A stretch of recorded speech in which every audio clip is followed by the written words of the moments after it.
When I start the broadcast, I can't see it. So I hope you can hear us. If you can hear the broadcast and see the broadcast for home-based meetups today, do you mind putting in the chat, guys? Yes, you can hear. I'm not seeing your hands.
Okay, give you guys just a minute. If you see your chat bar, your questions.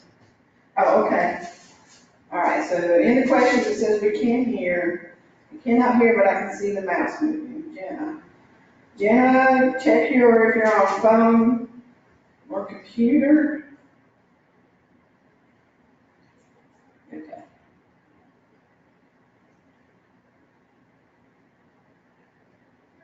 Yes, I'm in a room that is very echoey, so we have a very good microphone, so I do apologize, you're going to hear a lot of echo. So we'll get started. If you have any questions, do put them in the questions panel. I'll check that every so often because we're going to be doing the slide deck as well.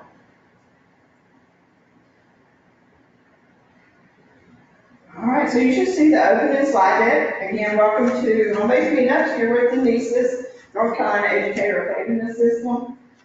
Today we're going to be talking about NCEES, so to follow along in the slide deck, please go to the Bitly link that you see there, and it's case sensitive, so it's NCEES, capitals NCEES, then lowercase HDMU, uppercase AUG 2019. So I'll leave that up for just a second.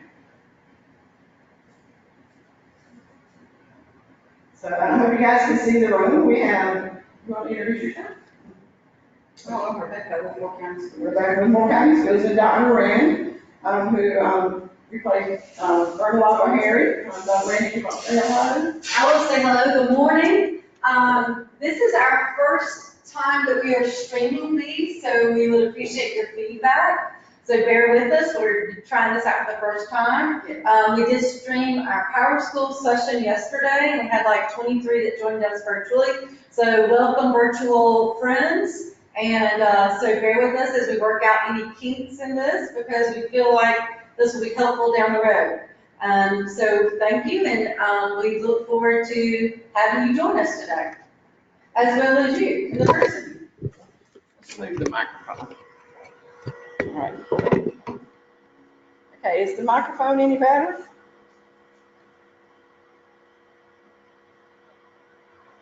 Move it to a different location. Okay, great. Thank you, Jenna. So online today, I can see you guys. I don't know why I can't see everybody. We have 12 online today, or 11 online today, so. Looks like we have Dean Richardson, Brian Probst, Jenna McIntosh, Cheryl Lanier, and we have a few others out there. Okay, so the reason we come to home-based meetups is to foster a positive, productive, field-based relationship with our stakeholders, with you guys. and so that we can communicate product-specific information to the LEA and charters, and our lab and other schools that join us. And we get your feedback, so we very, very, very much depend on your feedback. We take that back and we get answers for you, and a lot of times you provide answers for us, so we appreciate that. So do make sure that you sign in today. The bit.ly is at the top, so I'll leave that up there just a second so you can sign in and we can have a record that you did attend virtually or face-to-face. It is all lowercase, and it is another bit.ly, and it's AUG HBMU sign in. Our group, our Gmail group was known as the HBUG TNL group. It is now known as the NCEES HBMU group, because we're no longer using TNL. So we're going to be calling it NCEES going forward. There is a new link for that. Brian did post that in the Gmail group, so make sure you bookmark the new links. And then we share, let me get this out of the way so you can see. We share our presentations that we present. So do click that link to the shared folder. There should be a new folder in there for 1920. That looks like might be an old link, so if it is, I will get that updated for you. But you should have access to all the folders, 17, 18, 18, 19, and now our new folder, 1920. I do put a lot of our NCEES documentation out there as well. So if you're ever not in the system and want to find something, do go check those folders. Today's presentation at the end of the week will be put into the folder as well.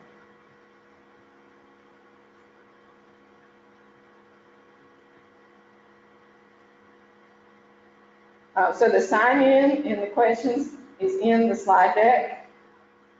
So if you sign into the slide deck, or you can type it into your browser, it's that top bit.ly link, if you can see it on the screen, or if you have the slide deck.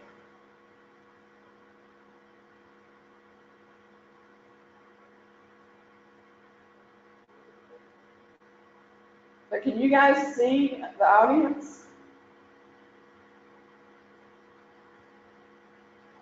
Or are you just seeing the slide deck?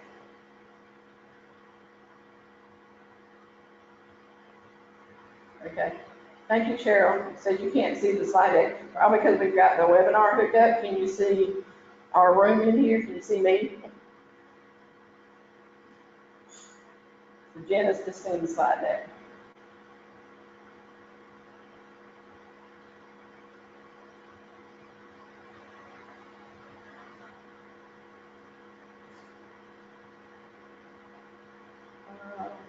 We're going to keep moving forward and try to figure out what you can see.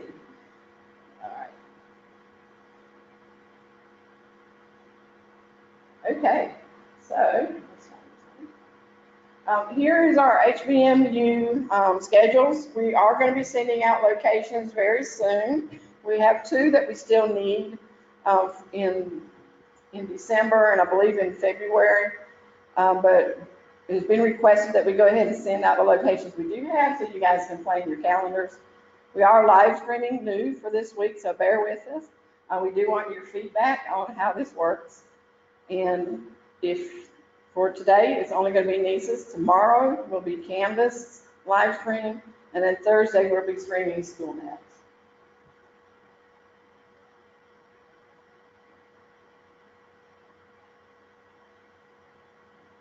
Okay, so we are NCEES, and you guys do know that PowerSchool bought us, and we took several months to decide on the name with PowerSchool.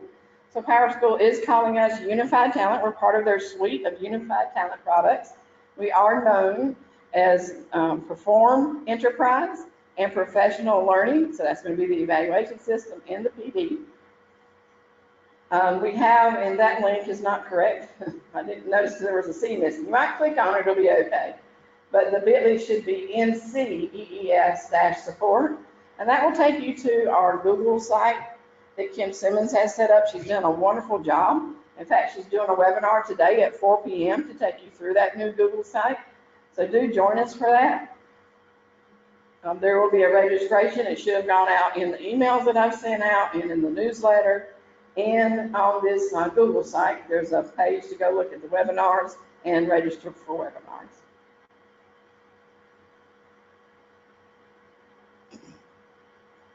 Our home base website link is down there below. I don't know if a lot of you have seen that home base website. This is where our home base suite of products will live, and we are building that out right now. I'm gonna check just real quick and see if we have any questions.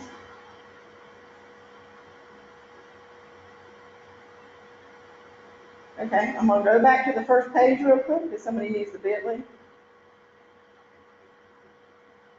All right, there you go. So the slides for NCEES are right here. In the green bar is the slides for the opening session we had this morning. If you want to see those slides and just see what was talked about, how our school's having an upgrade, and there's some other information in there. And we'll talk about some of those in our slides today as well. I'll give you just a minute to make sure you've got those bit.lys, and then we'll go back up. Oops, sorry about that.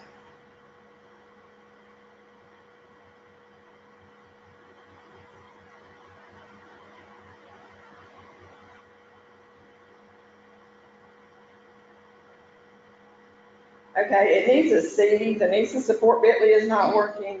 It needs a C in it. So if you copy it, put a C in between the N and the E. It needs a C in that one.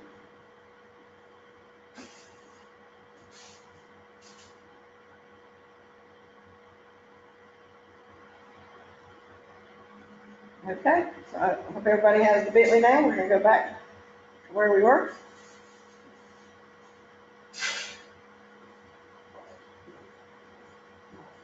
Okay, so when you guys registered, this is what you told me you wanted to talk about.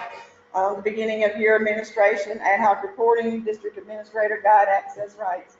So we're going to go with the flow. And if you have any questions, and if we need to network any of this afternoon, we can put some of this in the networking time as well.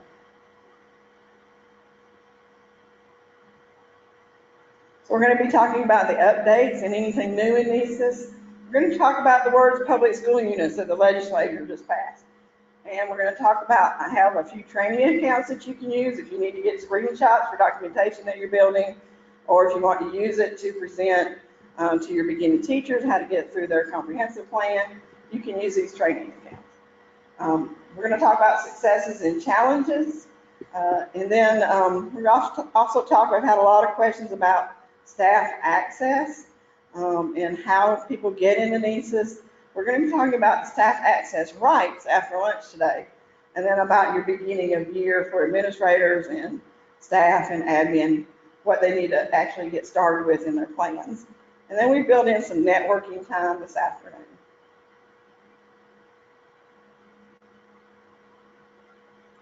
Please do go to this NC Public Schools website. This is the leads list. This tells us, and it's posted out there for anybody to go check.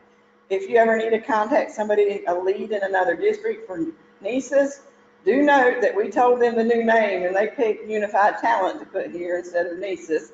So if you're looking for NCEES, look for Unified Talent, and that's going to be your NCEES leads. Check your school. You can look either for charters in one page or LEAs in a different page. So you'll see the links there to check for the charter or the LEA. If your list is incorrect, please open a support desk service now ticket and include the name of who should be the lead or the backup or the professional development lead for NCEES. Who are they replacing, if anybody? What is their contact email and phone number? And what is their job title, so we can determine what newsletters, listservs to put them on from DPI. Do they need to open a ticket? Will they be the technical contact to open support tickets? We need their NCID. If you know what newsletters you want them to have, go ahead and list those in the ticket. You can also send an email directly to ncsis@dpi.nc.gov and include that same information. Yolanda Wilson at NCDPI will get those, and she'll make sure this page gets updated. If you want to receive other emails from our divisions, click on that bottom list and there will be a link, and there'll be a list. Once you've logged in, it'll present you with a list for, do you want to receive the social studies updates, the math updates, division, just the different updates that you can go get from there. I'll check for questions real quick.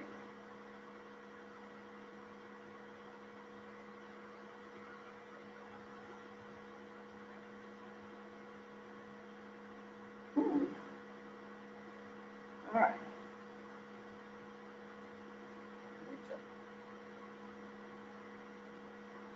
All right, then we're gonna work on why the webcam isn't working. I hope you can see the slide deck. You should have the bit.lys. If anybody else needs the bit.ly, let me know.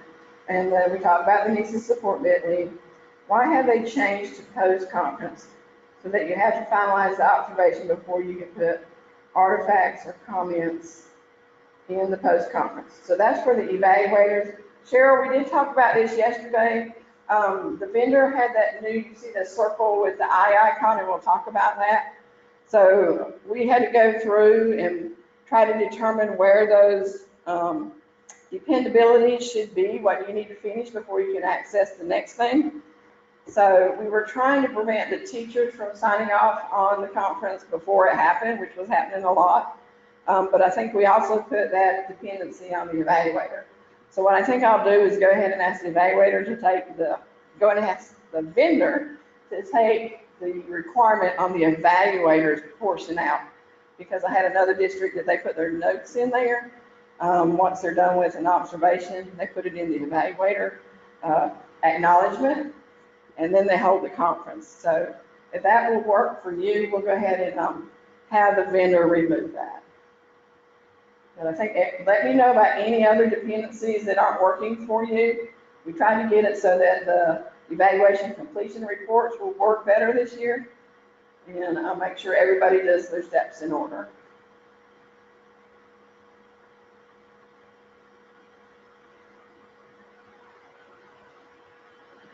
Okay, so we have a new feature release coming up for the product. It's going into production during the maintenance weekend, August 17th. It's very minor. There's going to be a new banner. It's really not new. It's changing colors. So it's going to become blue to more match the Power School theme of coloring. It did look like to me that our name is a lot smaller. So this is what I see in the test site. And I've asked them to make that a little bit bigger, the North Carolina Educator Effectiveness System title at the top. But that's nothing that's going to affect what you do. The other updates coming, PD local courses, there's now going to be an attachment field in there. And it's only going to be viewable or accessible to the teachers or to the person that created the course. It won't be accessible to anybody else. So we're going to work on that if you're bidding out your local courses. People wanted somewhere to print out their roster list and have a place to park it. So this is going to be a place where they can put those attachments. Professional development that everybody can go access. That's where you go do your course searches and find courses to take. That's going to be better at searching for what you're looking for. So before you could put in Math Unit 1 or Math Unit 2, and you might first get a bunch of social studies courses. Once this is in place, you should see the math courses first. And then if anybody's using SCORM when they're creating PD, we are looking at this, and Robert Sox and I need to know if you want this added, so that when you're building out a course, do you do it with SCORM? And should we turn that on as far as having it in the PD list, where you pick Moodle, non-Moodle, DPI Canvas for our DPI people? It'll be in that list. And that's all. It's a very minor update this time. There will be a webinar on it at August 20th. So after it goes in, since it was so minor, we didn't go ahead and try to squeeze one in between now and then. It'll be at 1 o'clock to 1:30. In Power School, Sean Baer will be presenting that webinar. He's always fun to listen to. Let's see. Any questions?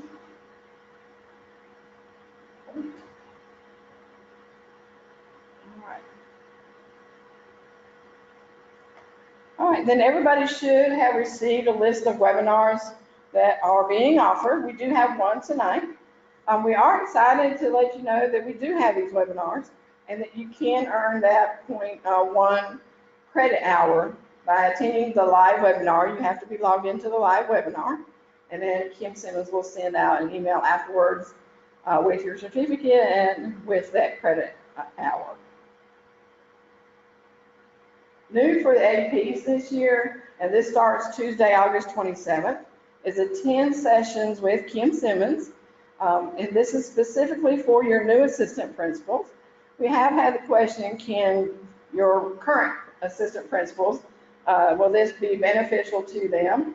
And yes, if they need some assistance in what a new assistant principal does, maybe they were new last year and this would benefit them this year, yeah, go ahead and have them sign up. They can determine what they need. And if you click the link to the agenda outline, it does tell you what's happening each date.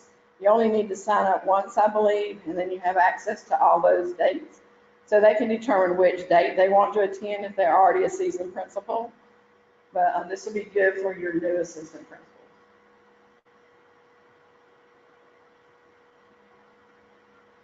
So some more webinars coming up. We have the Google site today. It says tomorrow up there because I was in Smithfield yesterday, but it is today, August 6th from 4 to 5 p.m. Hopefully I can find somewhere before I have to get on the road so I can join that webinar with you, but Kim Simmons will be presenting that. It's especially for lead people, your PD leads, your principals, your HR directors. This is your Google Sites resource review. We are going to do the NCEES new user basics, so if you've got new users that can log in, we're trying something new this year with this new users.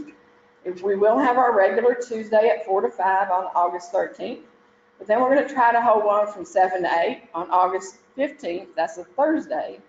So we're going to try a night webinar or evening webinar that we hope we can get more people out for. Your beginning of year webinars for the teacher support staff will be Tuesday, August 20th, and for the principal plans will be Tuesday, September 10th.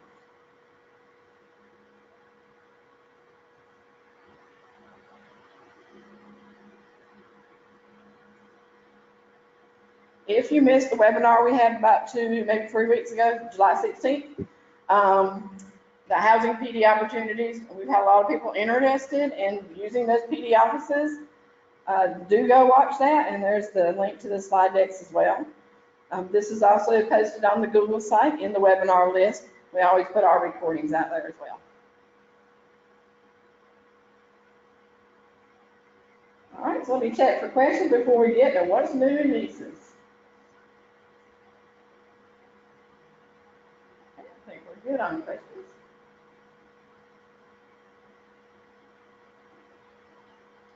All right, this was listed out last year or enabled last year where you can now connect the calendar to the items that are on the calendar in NCEES. So I do post our webinars on the calendar in NCEES. So you could go sign up for a webinar and connect it to your Google or your Office 365 calendar. You should only have to connect it once, and then anytime you then go connect to anything else, you may have a button that just says add to calendar, or if you're signing up for PD, this works as well. So if you're in the PD area and you sign up for a course, you will also see this connect to a calendar or add this item to your calendar once you've connected to a calendar.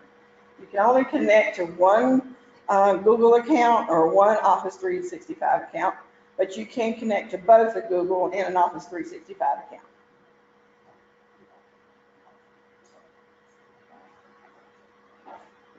Okay, and then I just listed the steps in here on how you are going to set up that connect to calendar.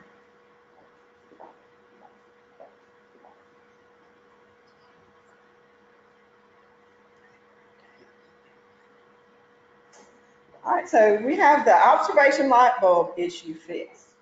So this we were working with our principals last year and got them all excited because many of them did not realize when you went into a staff's observation, there was little tiny light bulbs beside the elements and the standards. And those light bulbs were actually where you could go see courses that were tagged to that specific standard or that specific element. And then when you're having your observation with your teacher and they're struggling with element 1E or A, you can click on the light bulb and find a course that DPI has built out that has been tagged to that standard. So we got them all excited and went in there, and the second where number 3 was broken. So now they have this fixed. You could still recommend the courses, but the teacher didn't see them because this step 3 was broken. So you would initially click add, and then you can, in number 2, recommend or require them to take a course. And then number 3, you must choose where they will see it. And we have on the professional development page little channels that are called recommended and required. So it would show up there as long as the person adding it was in the same location as the teacher or the staff that was getting recommended or required. Now those light bulbs don't only work for the evaluator, the teacher themselves, when they're going into their assessment, they'll see those light bulbs. And so they can also click that light bulb, and they would actually have a button to register or to start the course. So I'm glad we got that one fixed. And this is what they see on their page. So over here on the right-hand side, you can see the little, and they're tiny, little light bulbs that are listed beside the standard and the element. There won't be any courses if there's nothing tagged to that element. But if the DPI has done their due diligence when they're building out the course, and we're working with our online professional leads at this time to start making sure that all their courses are tagged to whatever element or requirement that they're meeting. So now here's what the teacher would see on their professional development page, the channel for required training and the channel for recommended training. If you can see the little dark blob beside under the recommended training, it's an eyeball with a line slashed through it. They can hide any recommended training, but they can't hide any required training. Any questions on that?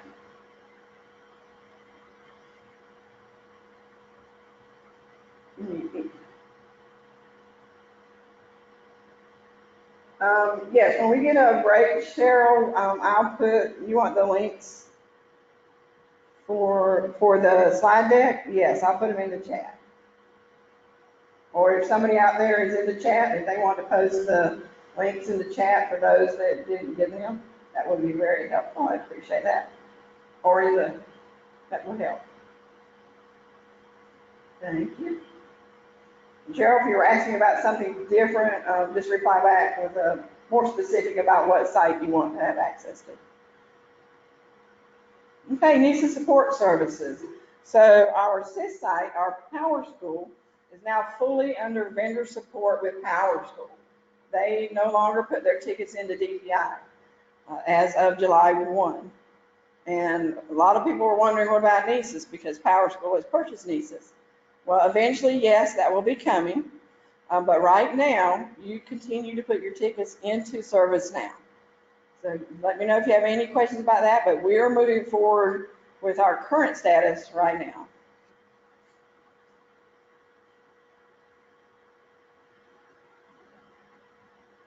All right, we have a new document override update. And we'll have the guide out. I was hoping to have it out this Friday, but it'll probably next Friday, depends on how much I can get done when we're back in office on Friday. But this is where when people were in their observations, and then you went and we're going to acknowledge it, and the teacher refuses to sign their acknowledgement. It doesn't happen very often. What was happening is, by mistake, a lot of principals were letting teachers sign off on their acknowledgement using the principal's computer, which was then putting the principal's name in the acknowledgement. So this will now stop that, because no longer can the principal or evaluator or observer or district administrator sign off in the teacher's evaluation portion. Everything has to be done in the document override, observation acknowledgement override container. So let's click to the next slide.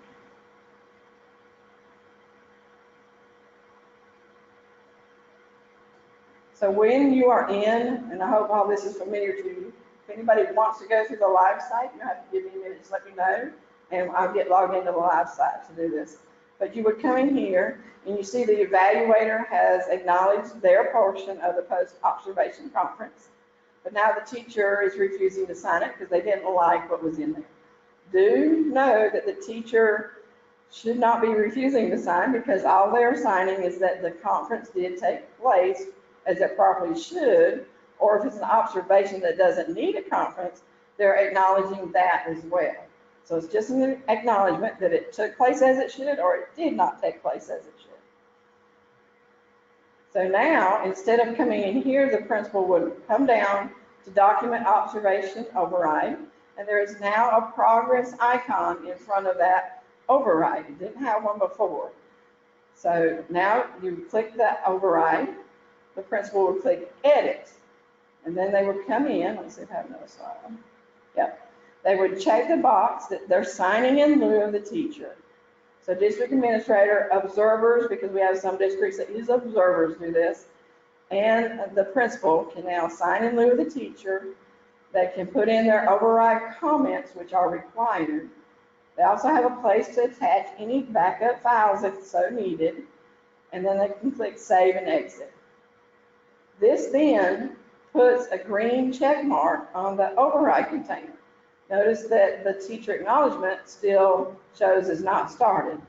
You have to allow it then to process overnight, and then the next morning, the green check should be in the teacher acknowledgement, and you should see the principals or whoever signed off in that acknowledgement container. Oops. Let me see if we have any questions about it.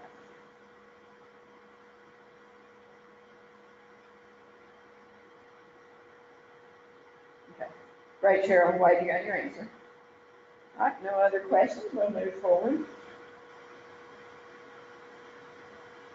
All right, here's that activity status icon. About mid-January, they enabled this, the vendor did, and it kind of messed up our dependencies. So we worked really hard with the vendor this year to get things back in place. And you'll see more of these eyes in your containers.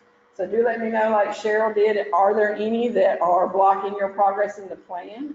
And should it block your progress, and why not if it shouldn't? So I think I will have that evaluator one removed so that they can put their notes in there and they can keep the process moving. But I do want it to see it on the teacher acknowledgement so that they're not signing off before the observation has happened.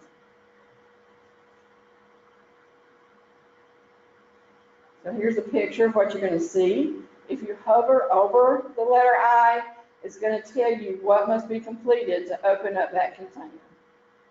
So I'll try to get a ticket in tonight and see how fast we can get that turned off on the evaluator acknowledgement.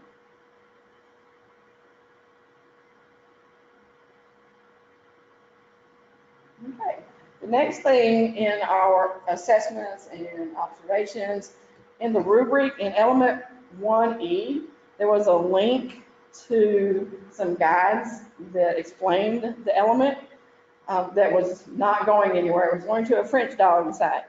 So apparently the original link had been ran out and purchased by somebody else.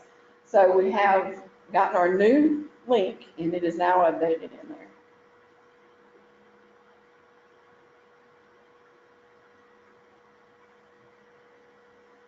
Okay, so this is brand new. I wanted a way, and this is just trying to address a situation that we want to find another fix for.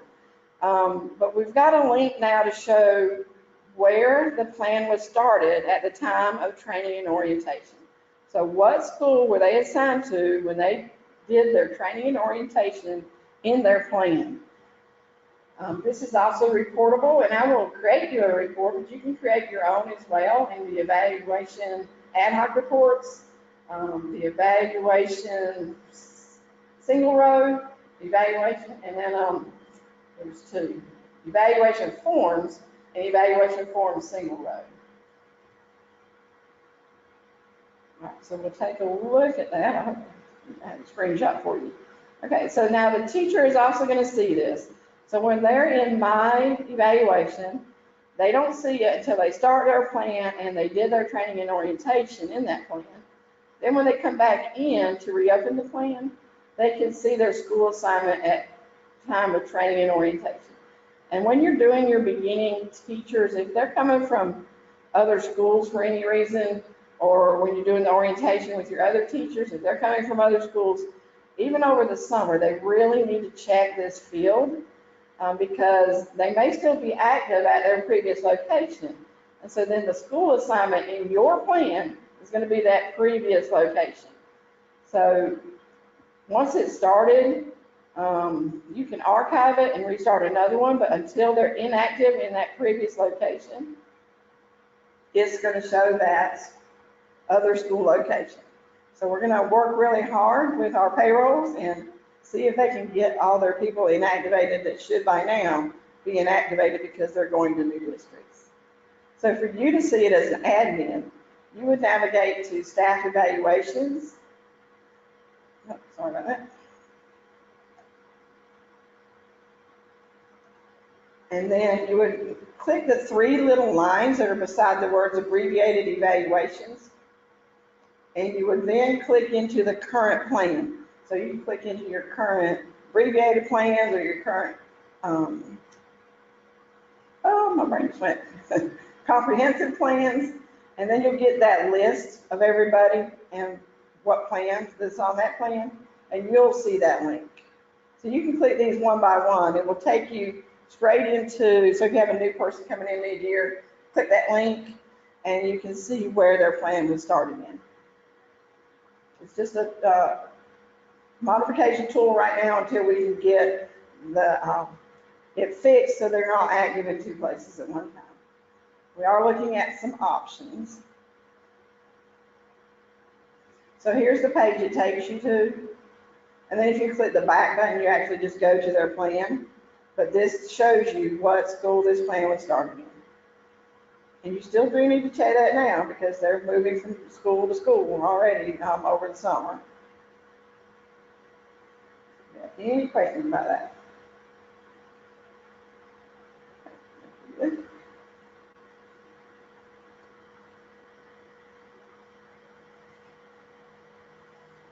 Okay, so this one is in progress. It may be working in some areas, but not all yet. So I'm working with the vendor. I had several people requesting last year.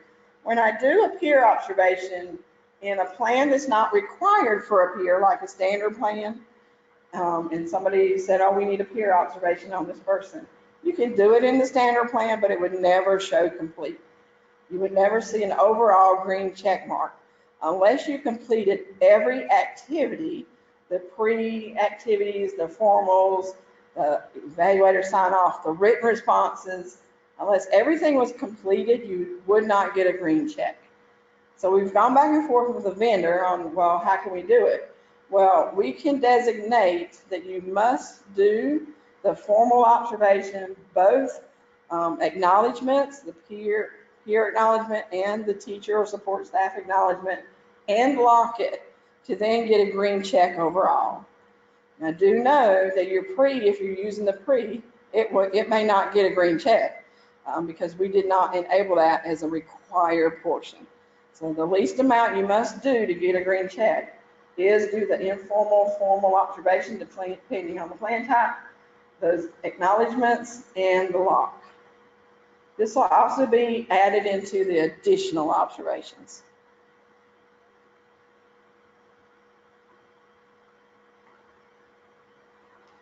Okay, assign view-only rights to the principal's archive plans. So most of you know that last year we moved the process of assigning the evaluator. If you're a public school, the superintendent that evaluates the principal, you now had to go to staff evaluations, open that principal's plan, go to the access rights tab and assign the superintendent. That's still in place. But over in my staff, that's where you go sign access to archive plans. So if the superintendent is the same person that was with you last year and had access to that principal, he automatically has access to last year's plans.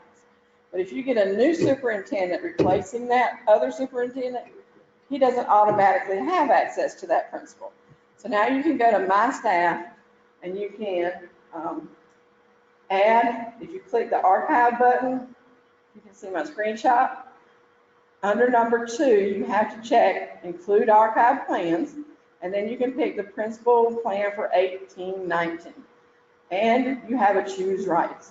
So no, this year when you go in here, you don't have any. Last year you didn't have any rights under choose rights. This year we were able to just turn on the view only so that you can assign access to a principal plan for last year for those superintendents.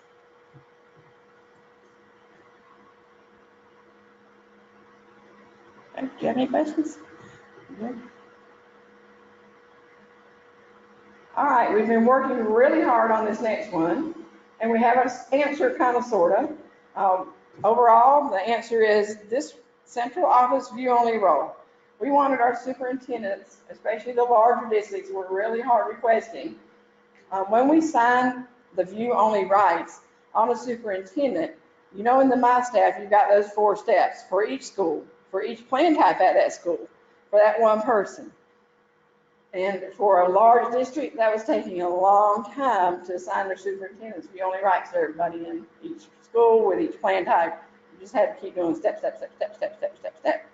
So no answer for this year. You still have to do it that way, unless you give them some other rights, such as district administrator.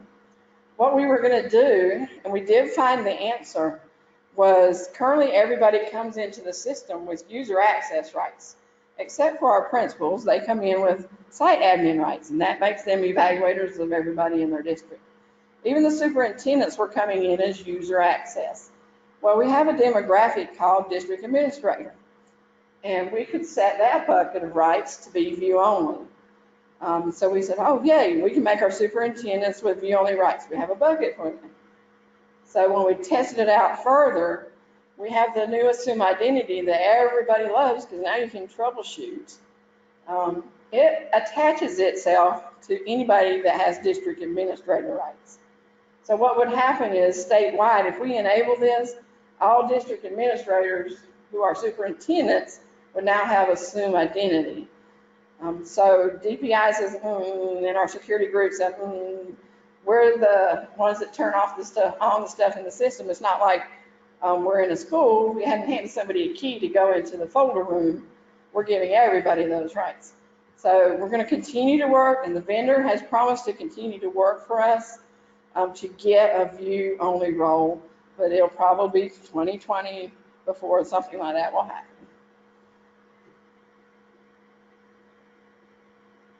I'm just going to check for questions real quick.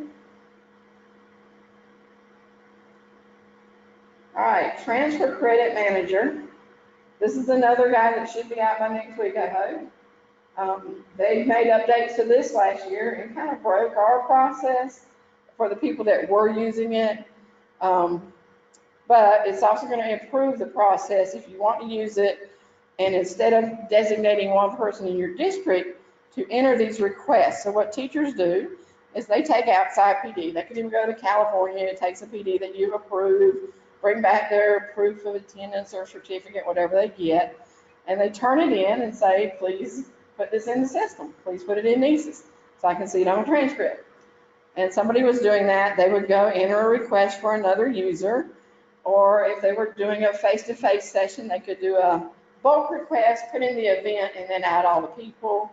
Well, now the teacher, if it's just a single teacher, has a My Request tab. So if your district wants to let the teachers use this, everybody's going to see it, so you're going to need to know what it is. They can now go fill out the form in the My Request tab, and they can put in that they attended such and such an event. Would you please approve the credits and the credit type for that event or that PD? So here's just some screenshots, and during networking time, if you guys want to go on the live site to see this, if anybody wants to know how to use this better, we can demonstrate it during our networking time this afternoon. So here's what the list looks like. The PD lead, they can manage requests, they can manage their bulk requests or put in new bulk requests. And there's that My Request tab. They can put in their own PD My Request. But now the teachers also see Transfer Credit Manager, and they can enter they will only see My Request. So they can fill out the form and they can enter a new request. If you're a lead, you're going to also see Configure Emails if you're a PD lead. Do not use that section. That's for DPI use only. They haven't been able to hide that link yet. You can also still, if you have the individuals turning in the forms, you can still enter in a new request for another user individually. All right, any questions about that? Okay, I think we're good. All right, public school unit. The legislature, and this went out in the K-12 newsletter, there was a legislative update, and now all public and LEA schools, charter schools, regional schools will be known as public school unit. And the legislature moving forward will refer to public school unit. So I think we may have some charters on. When they look at legislation, they always look for the word charter to see if it applies for them. But now if you see the words public school unit, it's going to apply to both the LEA and the charter. So you will be using that word even going forward. If you ever see public school unit, it means the same thing as district or LEA, but it includes charters and regional schools. Any questions about that legislation?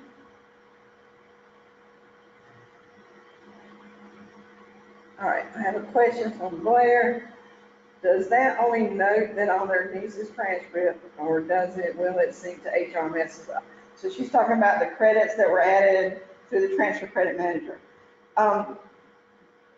It will put the credits on the transcript, but Blair, you actually have to go to the HRMS website and run the process that moves credits from NCEES into HRMS. And if you want to, during networking time, we can kind of look at that. I don't think I have a slide in here right now, or I'll get your email address and send you some information on that. But yes, we have the process that moves credits from NCEES to HRMS, but it's done in the HRMS website. You're welcome.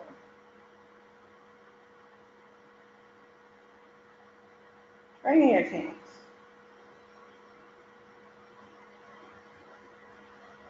Okay, so this is where I've set up some usernames and passwords on some training accounts. This is the training account link. The password is NCDPIT, those are all capitals. So the T is part of train, and then 2019. In this case, sensitive. Let's see if I get the sheet to come up. I didn't want to the other day. There it is. All right, so this sheet, you can get in here. Please don't change any usernames or admin types. But if you would, sign your name on any accounts that you want to use. And they do come in groups. So let me see how I've got the top ones highlighted. Somebody requested some, so I gave each of those groups. So there's a group of 4 to 5 logins in each group. So you just have to sign up, put your name in one for the group. So in between these black lines. So the username is very long. It's this whole long name, Training District 10-AM School 12.Principal1. And then look and see what kind of admin access they have. So I have a principal with site administrator access.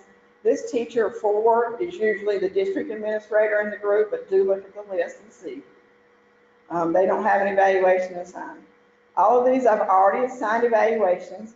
This is still 2018-19 because we're still finalizing a few things in 2019-20 on the plans. And then at some point I'll put a newsletter out that we'll be updating the training accounts to 2019-2020. But right now, the steps have not changed in the plans for the most part, except for that document override and those I's that you see everywhere. You can still walk people through the plans the same way you did before. So these are out here for you to use. I don't mind if you use a couple of them. If we run out, I'll get some more. But try not to use all of them. Take what you can use. Okay, any questions about that? So this is good if you need to go get screenshots and you don't want to show live data or have to blur out live data.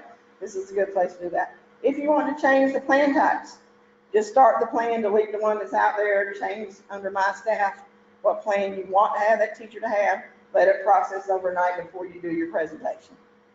And it will put the new plan type in there.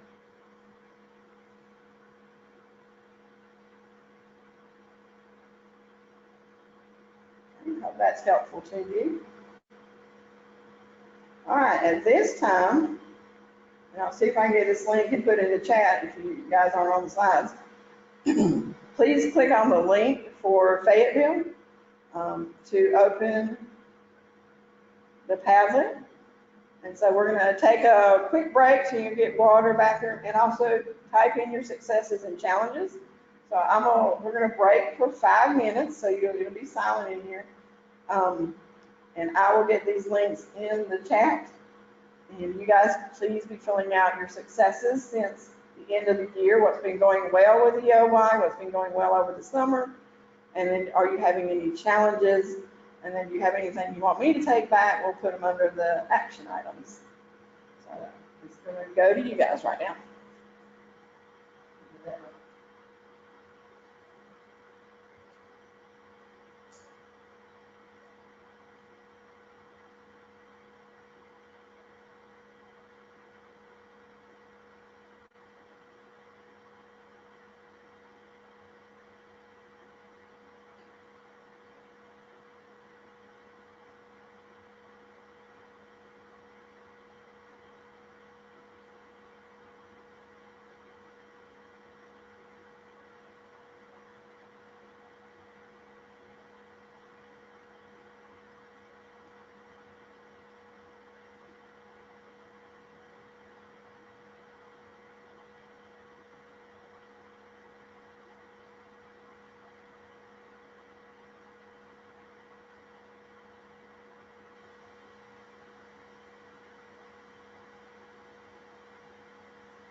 Okay, I listed all the links in the chat bar, so you can go into the success challenges that's in the chat bar, chat container, as well as the slides and the feedback for the end of the day. We do want you to fill that, so if you have to leave us early, please still fill out the feedback.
Okay, I'll give you one more minute, and then we'll start talking about the items that you've added to the Padlet.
Okay, so we're gonna get started on the Padlet in just a minute. I have a couple of questions, maybe one question, no, a couple of questions.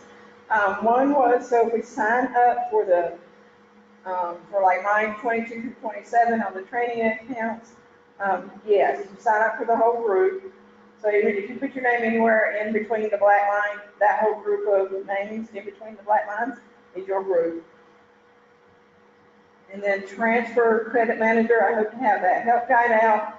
And I hope maybe during one of our office hours, we can present more on transfer credit manager. Maybe if we have some spaces for some additional webinars, we'll do some more PD webinars as well. Other question, if our district chooses not to use the transfer credit manager, it cannot be turned off by district. It's turned on and off by group. So once it was turned on for the users, it would have to be turned off for all users. For somebody to be notified, that's a good question. We do need a person to put in the bucket that gets notified. So let me work on getting maybe a request form up for who needs to be your transfer credit manager person that gets those requests. Usually it's your PD office lead. But let me give you some more information on how that's going to be set up because they did change the process. So I do know there is a bucket for those people. So let me see how we get them in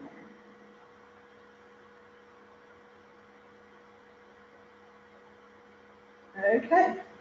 So we're going to go to our Padlet. Minimize that so my folks in the room can see. All right. So for some successes. And if you'd like to talk, just raise your hand and I'll unmute you. I think I can see you guys now. Pull this out. All right. So the first one is great communication. The newsletter, emails, and HBUG group responses have all been very helpful. Thank you. I appreciate that. I think you guys have been great responding to each other. You guys network so well together. I appreciate that. It helps me also to be a better leader because you guys help me learn what I don't know, and I hope I'm helping you with the newsletters that are sent out and the emails as well. So that's good to hear back that that's working good. Same thing in the next column, the resources and communication. All right, awesome. I don't think there's anything else there. So what's wrong with that?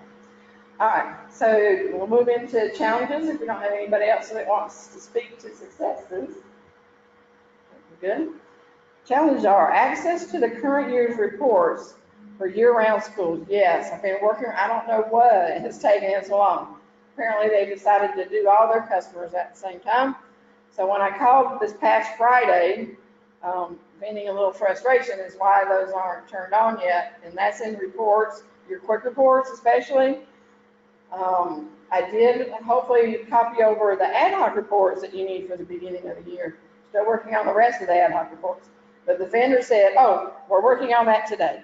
So Friday, they were supposed to have started turning those on or moving them from 1819 and putting a 1920 report in. So if we don't have them by Thursday, I will be back on the phone when I can with them because we're traveling this week, but we'll see where we're at with that. But they told me Friday that they were going to get those updated.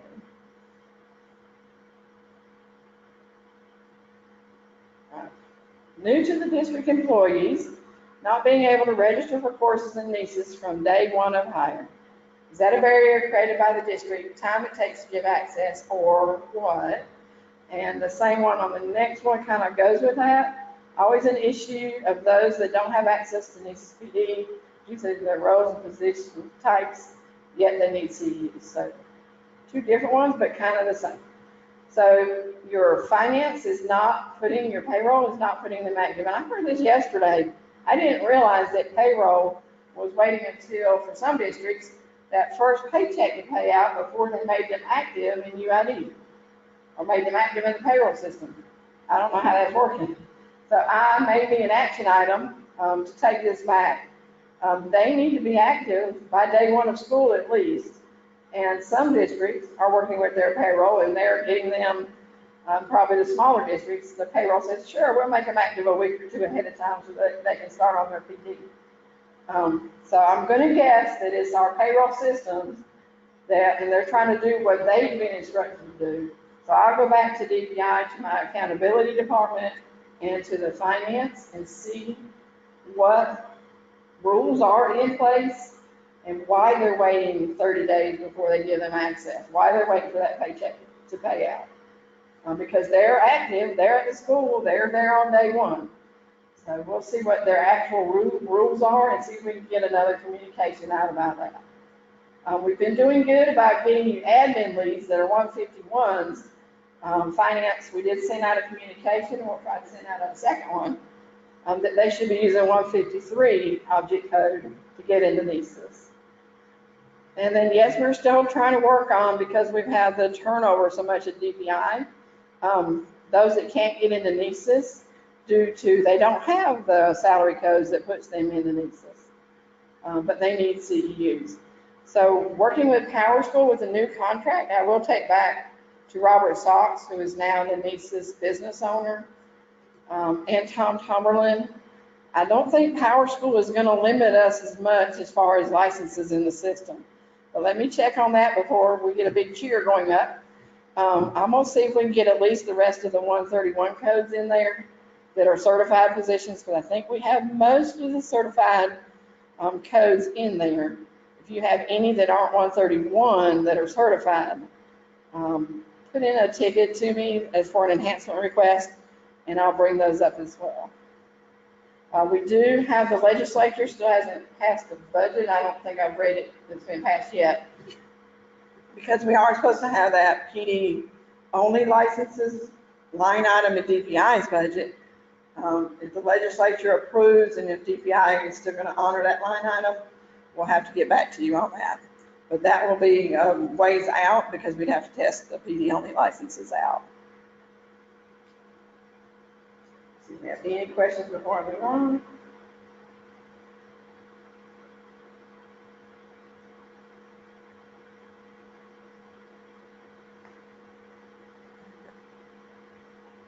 Okay, no questions? All right, another challenge. NCEES is still very click heavy. Most processes seem like they can be reduced by many clicks. Any thoughts on working with the vendor on this? So we did do a group last year, and hopefully the new forms, we're trying to get to the new forms in 2020. Hopefully that'll assist with that. But if we're talking about the rubrics, we did do a click-through study on that with a large district, medium district, and small district, and we determined that it was only 1 or 2 clicks that maybe could go away. So maybe we need to get another group together and click through, because I won't know what they are. You guys are the ones that work with the system. So if you want to do that and you're willing to help lead that little study so that we can take something back to the vendor or give to our advisory reps to give back to the vendor, We'll work with our advisory reps to get with whoever this request is from, and maybe you can be on that group as well so that we can make some additional notes. So I hope that helps answer that one. And then for action items, I am going to go back to finance and accountability to talk about those active accesses in staff UID so that people can be getting into NCEES.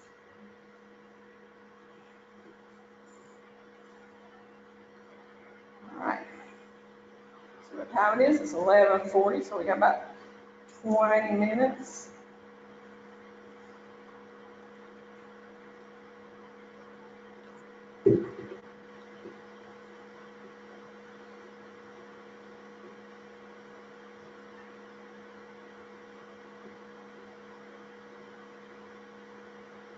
All right, give me just a second. I have to answer somebody's question. Be right with you. Okay. All right. Thank you guys for filling out the Padlet. We're going to break for lunch at 12, but we do have a few more things to cover until then. Okay. Staff access. All right, beginning of year, what to do if staff are not in NCEES. Staff feed into NCEES nightly, and they're coming in through what's called a person import file. It's known as the T&L person import file. So for right now, it's going to still be called T&L person import file. And you have to make sure all the systems that feed that file are up to date and have the correct information. There's a couple guidelines down there below if you want more detailed information about getting staff into NCEES. And then the link to our V6 document, which will have some of what's on these next slides. So here are the codes, the object purpose codes. These come from Finance Chart of Accounts. So everybody needs at least the first 3 digits, and those are the object codes for salaries. So superintendents fall under 111. There's some other ones, 118 and 112. Principals, the lead principals fall under 114. So when the personal import file pulls in at 114, then NCEES says, oh, they need to be a site admin. So they automatically get those evaluated, right? So it's looking for these codes. So if they don't have one of these codes, they will not be provisioned into NCEES. So where do these codes come from? They come from the payroll file. Somebody does an export from the payroll file, and then they export the information up to staff UID. Some people call it still CEDARS because that's what's in the URL, but it is NCDPI staff UID. Now, some people you're going to see a 4-digit purpose code beside them as well. If you want them to have that role, they have to have both the object and the purpose code. So a teacher leader CTE needs 131-51-20. Last year we added 4 new salary codes, and you'll see those in brown on the screen. And I heard yesterday that that's been wonderful. A lot of people have got into the system now that probably need to be in there early. All right, and there at the bottom, that's the only classified code is 153. And here's approximate times. I'm going to check on these because they could change year to year now that we're over, our files have moved to SAS. So, but it still pulls about the same time. So data comes from the staff UID. When payroll sends updates to staff UID, it's pulled around 5 p.m. And additional data is pulled from PowerSchool, other HR data systems, from Link, HRMS, and non-HRMS systems and licensures between 9:45 and 11 p.m. All that data, if you look on the graphic to the right, feeds into our ODS, our operating data system. And that happens around 11 p.m. Everything is going over there. Around 11 p.m., that person import file is beginning to be created, and it takes about an hour. Then it goes to the vendor about midnight. They pick it up early morning hours, and they process the file. And by 4 a.m., it is put into NCEES. And everybody's updated every night, overnight in NCEES. During the process, we also calculate the certification years from that license cycle year. Any questions about that process? Okay, think we're good.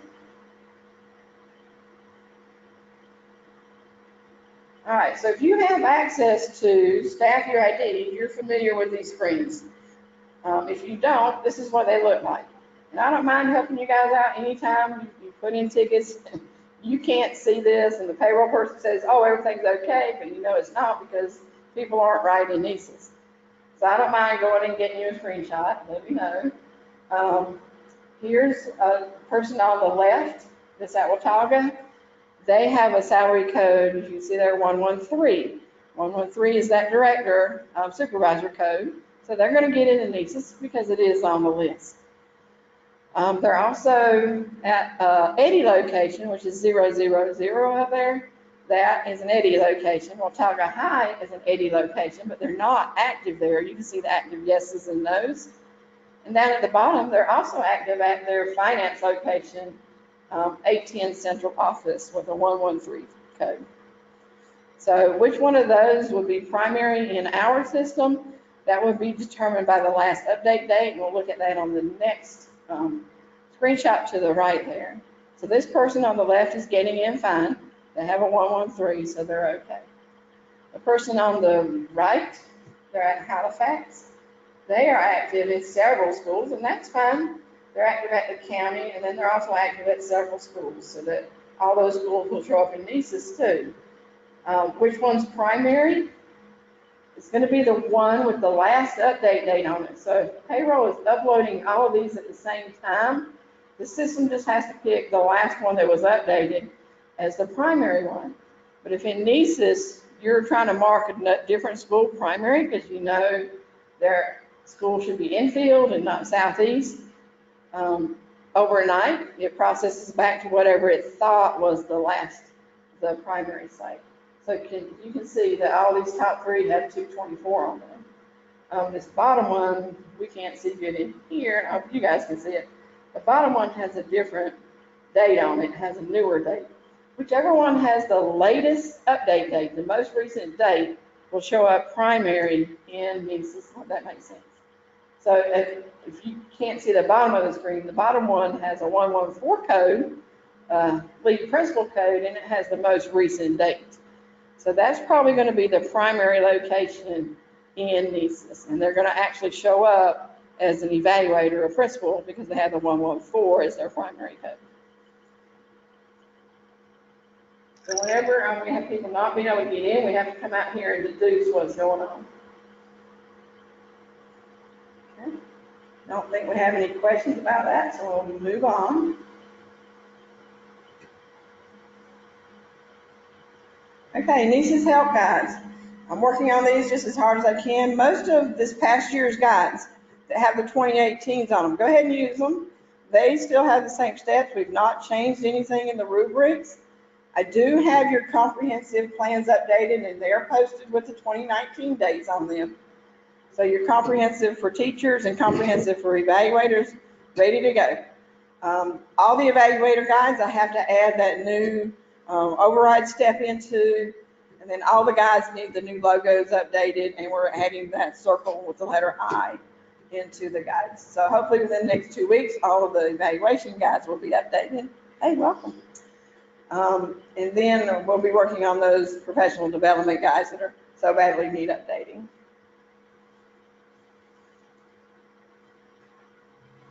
All right, see what time it is. All right, we've still got 15 minutes, so if you guys are okay, we'll go ahead and keep going, and we'll break at 12. Is that okay? Okay.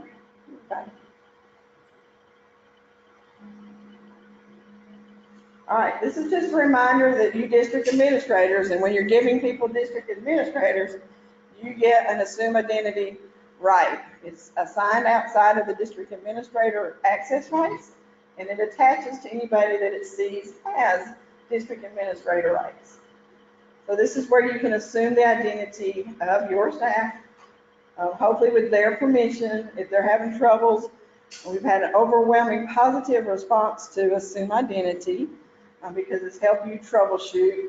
We have far fewer tickets coming into DPI because you guys are able to go in there and say, oh, you just need to go check this box, or you need to complete this activity. So I think it's been very helpful to you getting a resolution quicker than waiting on a ticket here at DPI.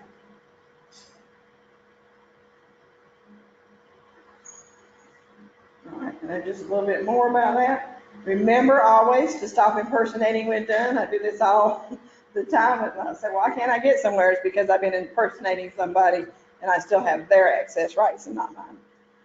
That's the other thing. You are them. So whatever you do, it logs that you're doing what they're doing, is putting their name on it. The vendor is working on a way to document who is assuming the identity at the time so that we can try that.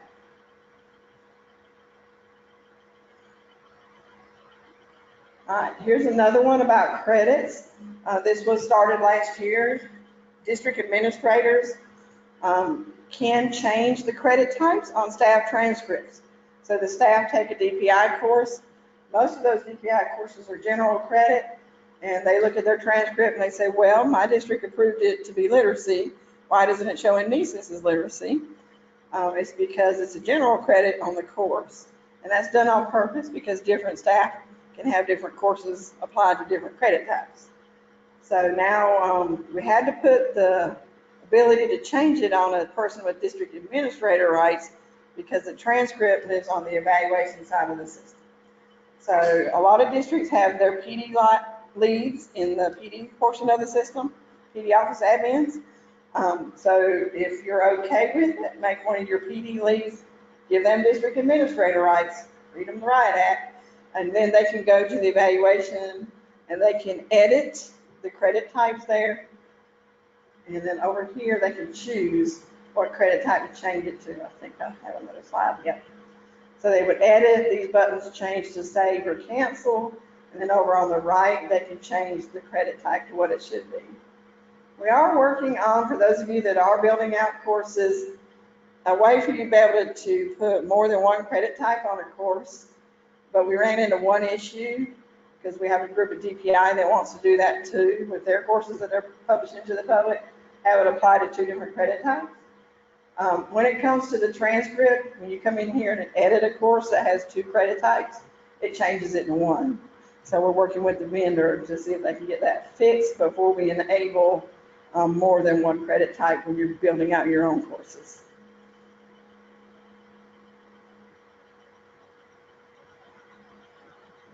This is this one. All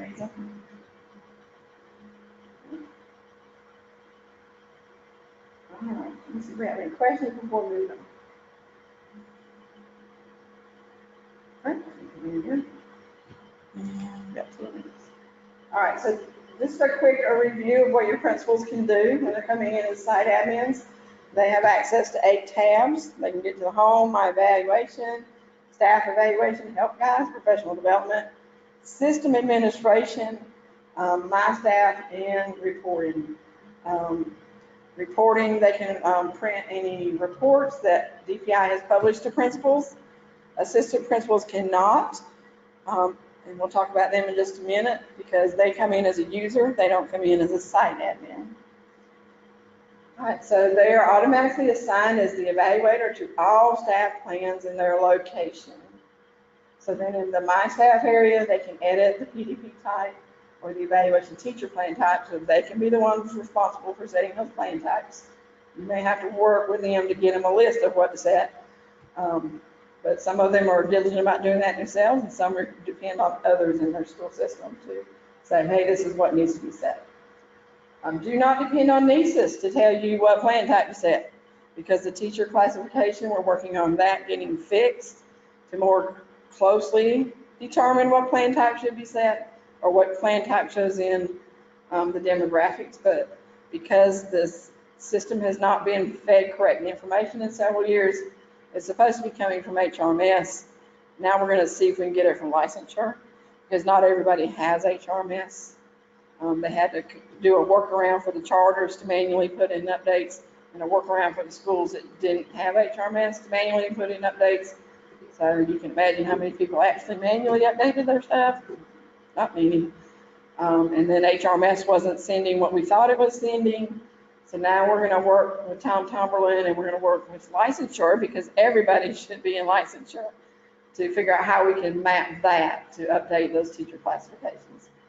So when the principal is setting these plan types, you need to figure out what system is telling you what the teacher needs and what is the background data there needs to be. Somebody working on that. For the licensure thing, if it is, it'll be like midway to the year, because we've got to get through and test everything. All right, so they can assign plan administrator rights, like they can assign who the peer observers are going to be, the mentors, any additional evaluators or observers, to anyone except on the principal plans in my staff. Remember, that's in staff evaluations, and the DA has to do that. And then in system administration, they can create calendar events or send out targeted announcements for their school or site if they have more than one school.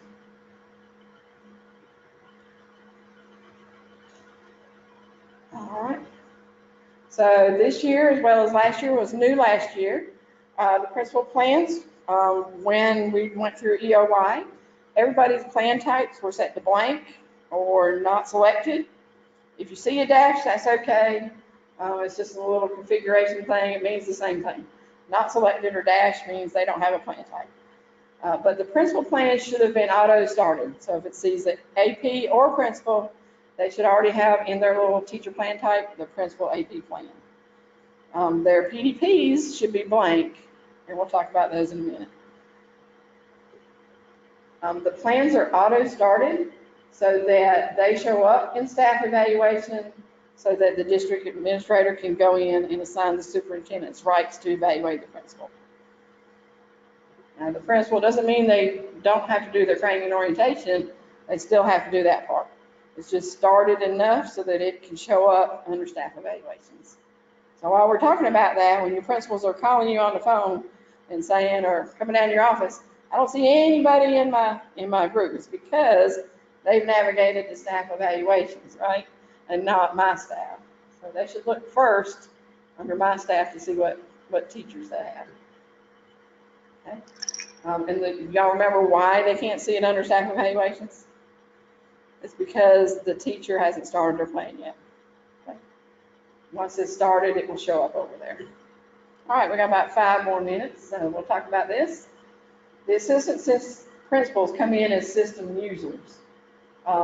But if you're a district that wants your principal to be able to run reports to help the principal out, or maybe they have their own reports they need to do, depends on how you're set up, you can make them a site administrator. You have to go into their profile or their user details screen, and you see the red arrows pointing to the admin type.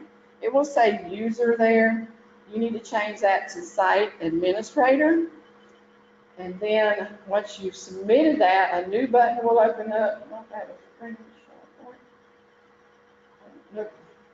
A new button will open up that's called admin rights, and we can look at that during network time if you want to. But you have to remember, when you change somebody to an administrator or a district administrator, and that admin rights button then shows up, click in there and set the location that very day that you're setting this. Because if you don't, overnight the person import file will overwrite this back to user.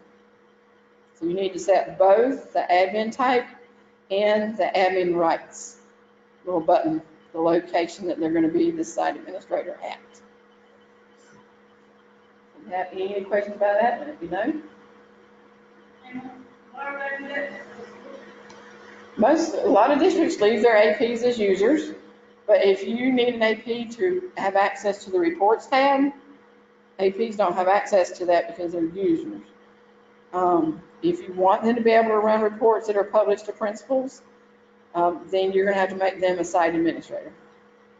It doesn't give them the full rights of a head principal. It only lets them go run reports, little areas like that. Because only the 114s are going to get the evaluator rights.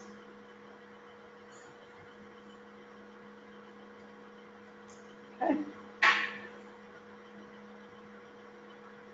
All right, I think we can talk about this maybe after lunch.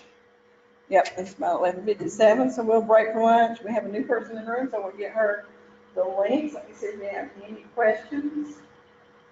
We'll pause our recording in just a minute. I don't have any other questions. We're going to break for lunch, and we'll be back about between 1:10 and 1:15. So we'll join you back between 1:10 and 1:15. Thank you guys for joining us virtually, and we'll work on getting our webcam working as well. All right, we're going to break for lunch. You guys have a good lunch, and we'll see you back about 1:10, 1:15.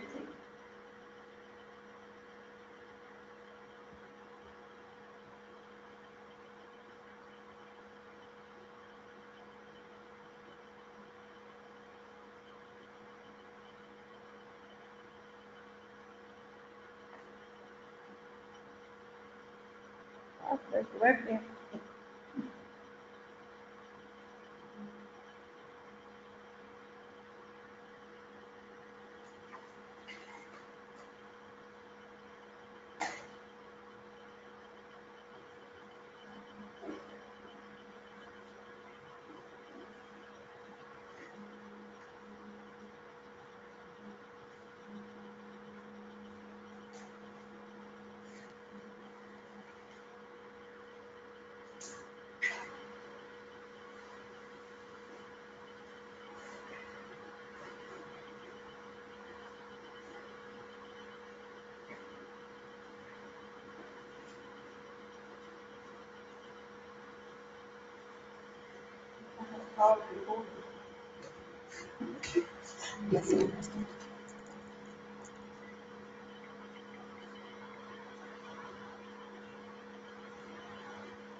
Stop, and can I start it back? If I stop it, it's going to save it and download it. Okay. Thank you, yes, stop.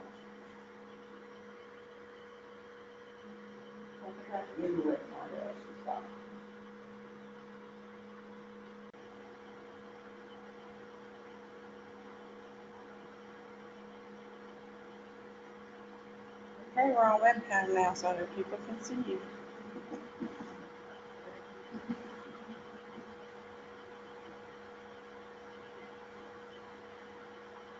Okay, so getting ready to start back. We'll wait one more minute. I did say like 1:15. So make sure everybody's back again. Ms. Rhonda Davis, I see your hand is up. I didn't know if you had a question. I can either unmute you or type in a question. Ms. Rhonda, if you have a question, you can ask it or you can put it in the question bar.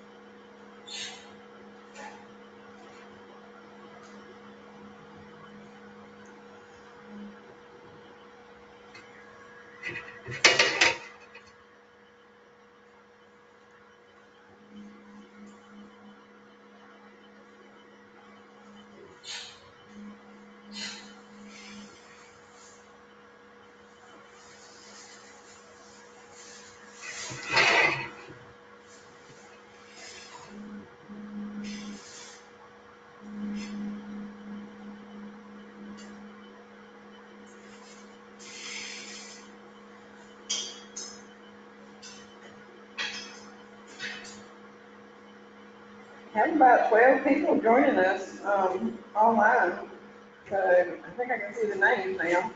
We have Ms. Rhonda Davis, Angela Cogdill, Angela Jackson, Blair Craywick, Brian Probst, Cheryl Lear, Dean Richardson, Emily Robinson, Janice Steele, Gina McIntosh, Jennifer Rancourt, and Jonathan Craig. So thank you guys for joining us.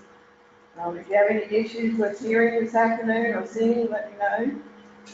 I think I've shared my screen again. Yeah, it looks like we're okay there. So we'll get started back right now. So on your screen, you should see access rights. We have a lot of questions about how to set these access rights. And we have the little tip about setting it so that it's dynamically set, so that as you add new people throughout the year, they automatically get assigned to certain people. And we'll show you how to do that. So in the access rights, this is under My Staff and under the Administration Staff Management tab. And if anybody ever wants to see anything in the live side, just let me know. I don't think I saw any new names out there, but if there is a new person, I will be happy to walk through the live site through some of these steps so you can see the click paths. Just let me know. I'm going to go ahead and put everybody's hands down. There were a couple hands up. If you have some questions, please type them into the questions box and we'll get those answered. Sam? Excuse me. Hope everybody had a great lunch.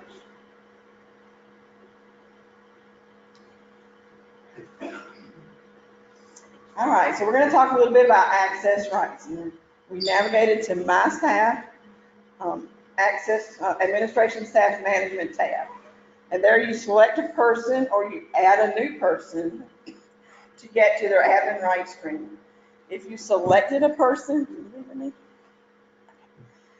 then you click on the little drop down in the action menu to the left of their name, and you can click on admin rights to open the pop-up.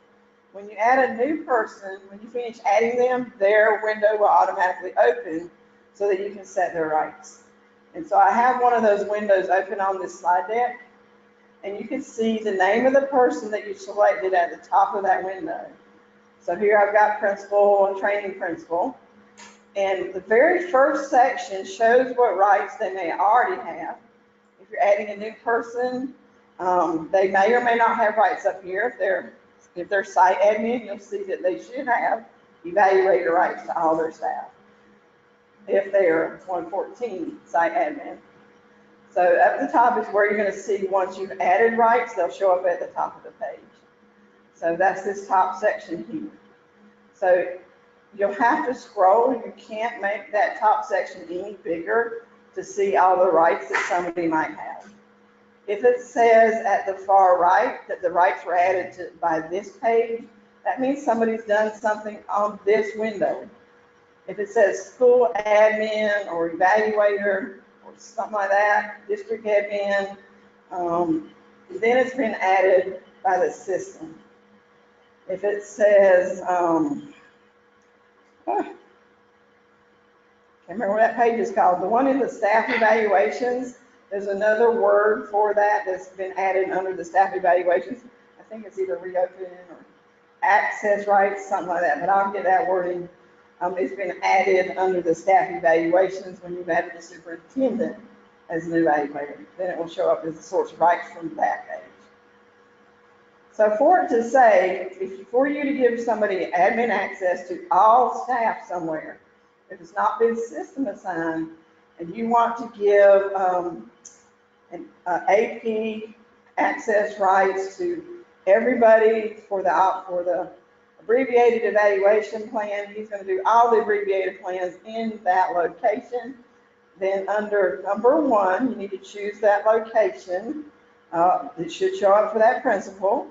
And then number 2, choose the plan type.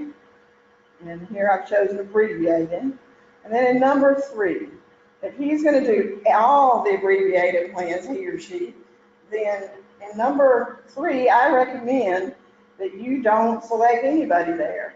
If you don't select anybody there, then you are going to be assigning all staff to that person. So if you don't select anybody in number 3, they will have everybody that's on the abbreviated plan under their access rights. So that way when you're hiring Ms. Smith in January, you're giving Ms. Smith an abbreviated plan in January, you don't have to come back into this window. Ms. Smith will automatically show up for training principal here. If instead that they are limited to who they have access to, then check the boxes for those people. That select all box is only for the names that you see in that little window there. it won't automatically add anybody new throughout the year. So if you choose to check the select all box, then you must come back in when you've added new people that should be assigned to this person. Does anybody have any questions about that? And then in number 4, you, of course, add what kind of rights will they have. So this person's going to have evaluator rights. And the rights change depending on what plan type. So if you're doing the peer, it's going to be under the PDP. Remember I said this right. If you're doing the mentors, then that's going to show up under the plan types. No, peer's going to show up under the plan types. Mentor's going to show up under the PDP. I'll get this window to move. All right, and our webcam should be working now, so, oh, well, you getting off the camera, is that right? So you should see me and one other person here. Switch sides of the room on. Here's just another view of that, what order you need to do this in. So number 1, you're going to choose the site that you're assigning this person under, and then you're going to choose the plan type. And number 3, you're going to choose members. And number 4, what kind of access rights are they going to have? And you just keep doing that over and over until you're done with them, and then you can click the done button when you want to get out of this window. Any questions about access rights? If you have any questions later, I don't mind jumping on a call with you. Just send me an email. Because we have done that for those of you that have new folks in place and need to be walked through how to do this step. Hopefully this will be updated and it'll be one of those new tab pages that we've seen that are so much easier to navigate. All right, ad hoc reports. I'm going to click on this list. This is the list of DPI published reports. The ones highlighted in yellow are ones that I have copied over to the 1920 year plan access. And then I've published them to either the principals or both the principals and the DAs or just the DAs. So the first report you see up here is published to both principals and DAs, but the principal assessment report is only published to DAs. That's so if you've given an assistant principal rights to run reports, they cannot run a report that includes their head principal. So if you need a head principals in reports, DAs, you're going to have to run those reports or create your own report for your assistant principals to run. So hopefully by the end of next week, I'll have the rest of these moved over to 1920, and I'll highlight those until they're all listed, and then we'll take the highlight off.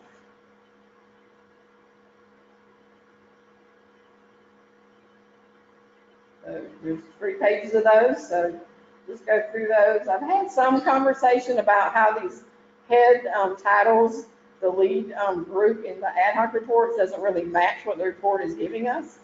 So I'll probably try to pull a small group together and see what we actually think they should be named, and then see if the vendor can help us with that, or if this is for all their customers, they all have the same names. We'll see if it's something that will benefit all customers, or if it's something that they can change for us here at DPI and statewide here in North Carolina.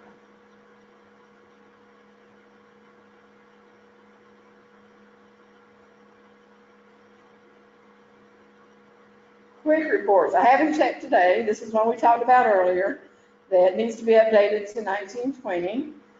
All the current year reports should show up with an asterisk in front of them so that they pop up to the top of this list. Like I said, I did talk to the vendor on Friday, and they assured me at that time that they were starting on that on Friday, and hopefully should be finished up soon.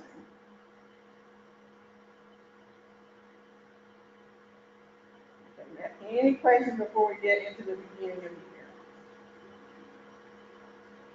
Okay, I don't see any questions. Check something real quick. We are recording. We are recording the session, so it will be available later. We'll get it posted. All right, beginning of year 1920, your principals should be setting those plan types.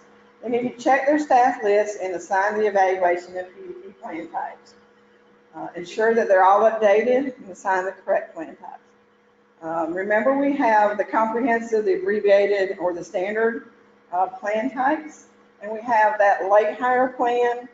You don't have to just use that for late hire. You determine if you can use that plan for certain people.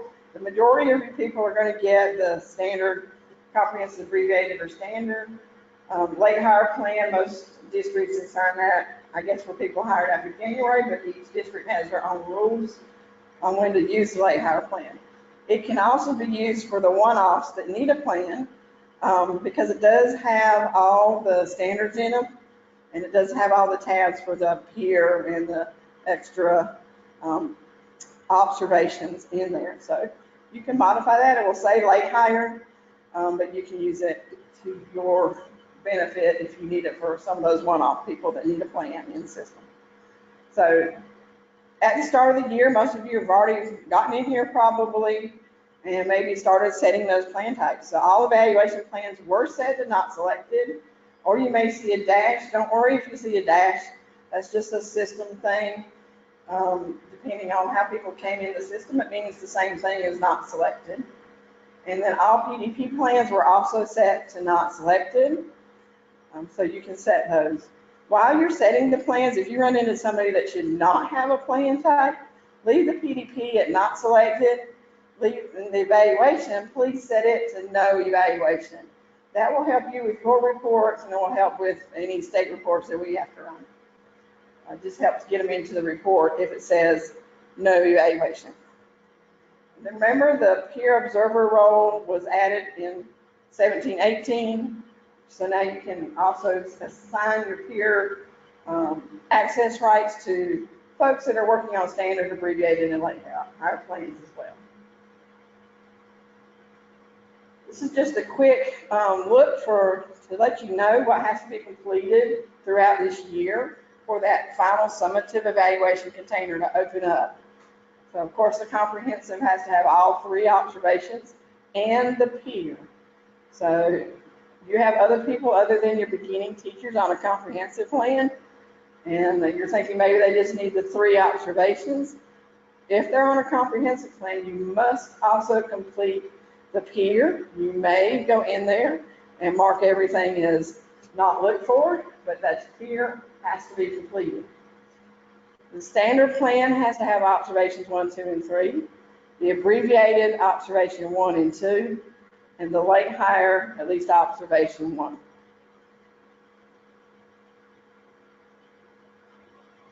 So these are the plan types that we have within the system. So you have your career development coordinators, instructional tech facilitators on the comprehensive standard and late hire, the school counselors as well, school social workers, school library media coordinators, school psychologists, and the teacher leadership specialists. The abbreviated plan will also be targeted to the teacher plans. So that's the area that you can do the abbreviated, and the assistant principal and principal have their own plan type as well. Do you have any quick questions?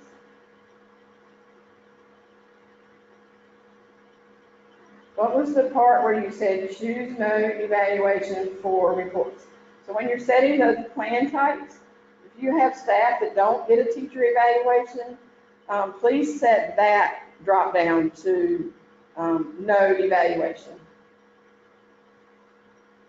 That's under my staff, teacher plan type, and then you can set the no evaluation. If they're just in the system, maybe they're just doing a PDP, or maybe they're not doing either, maybe they're in there to evaluate somebody else, and they're not getting an evaluation in the system.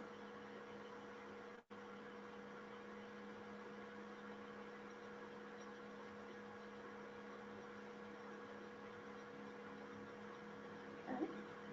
All right, hope that answers your question. All right, so how does the principal know what plan type to set? If you're a school system that has HRMS, you can run a report from HRMS, and I think these are examples from Brunswick County, I think. I want to say Granville, might be Guilford, but I think Granville. The reports that they pull out of HRMS that tells what kind of NCEES evaluation type to set. You may have another system in place if you're not using HRMS, but somebody needs to get that together. Do not use NCEES as authoritative source for determining teacher plan types.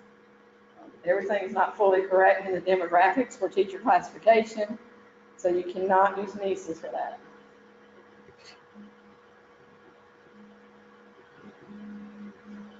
All right, so the principal does set those evaluation types, and here's that screen again, I think, where under the teacher plan type is the drop down for where it says, you see this top person I've chosen no evaluation for, and then I've left the PDP at not selected.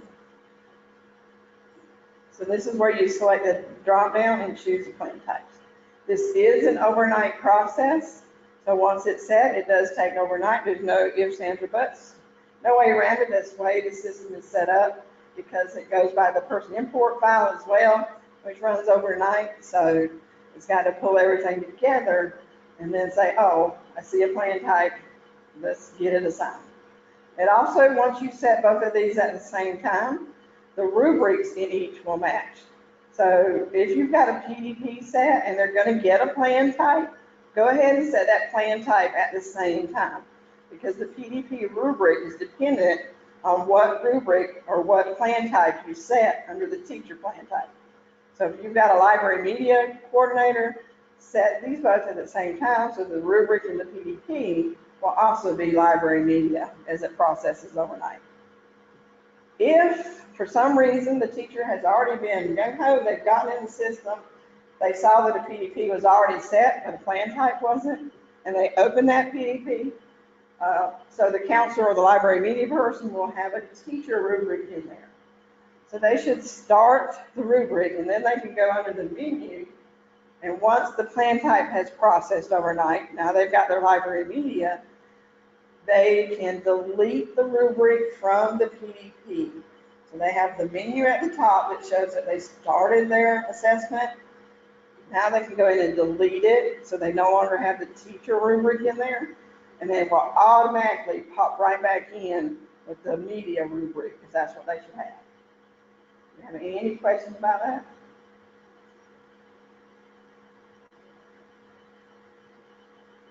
Okay, don't see any questions.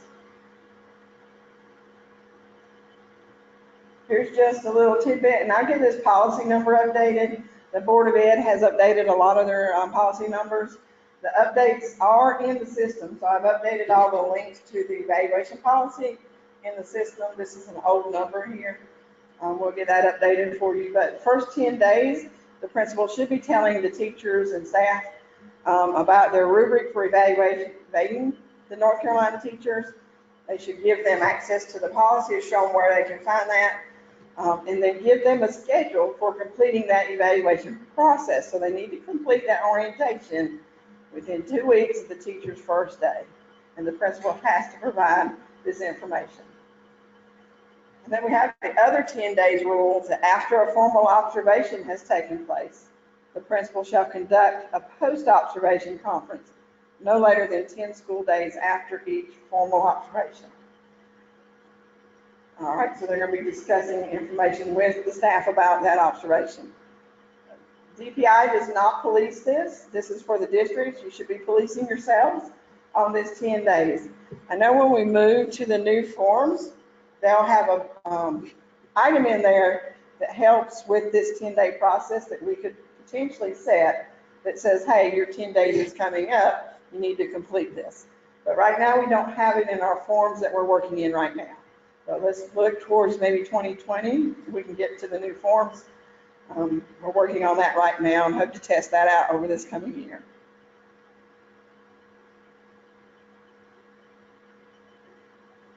So here's another view of, well, what happens after these plan types are set, and you'll see that in the little graphic. Here's what's been set. This is school counselor. They have a standard plan. They've had a PDP type set to individual. So when this teacher logs in, this is their view under my evaluation, and they're on the current evaluations tab. They should see their PDP, and here they do. This is an old screenshot, but it'll be the same answer. They see a PDP, and they should also see their standard evaluation. They do not on this page see standard counselor standard evaluation. They won't see that until they click into the plan, but they will see that they have the standard evaluation.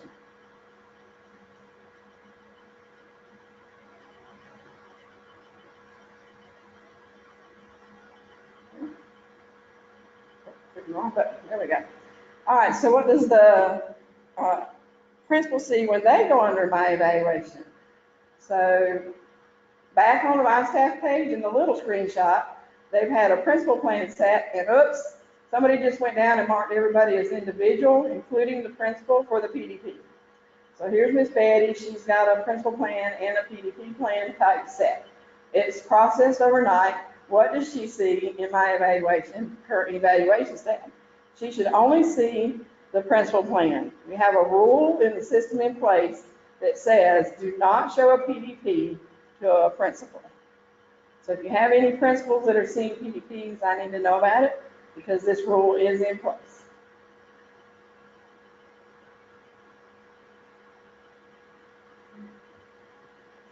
Let me check for questions real quick. I have my mouse. Okay,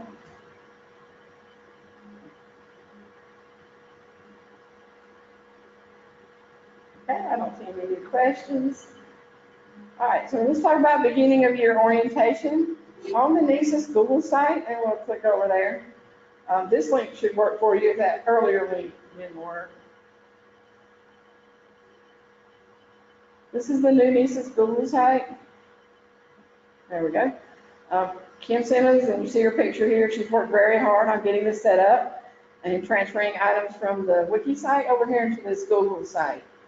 You'll see all your, if you click on, these aren't just guides, they go to pages that give you additional documentation as well as the manuals for each, like for superintendents, central office staff, support staff, principals, and teachers.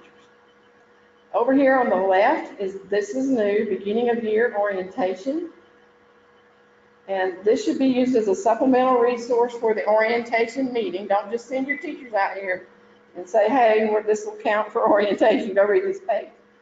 You still should have that face-to-face orientation meeting to openly discuss their questions and get clarification regarding NCEES.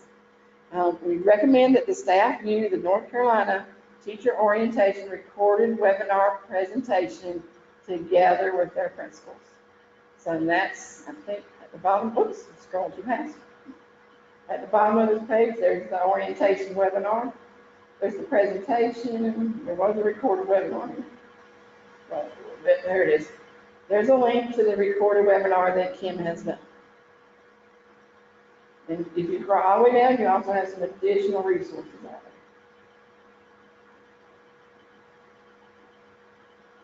I hope that's helpful. We had a lot of people wanting some guidance on how to do this orientation at the beginning of the year.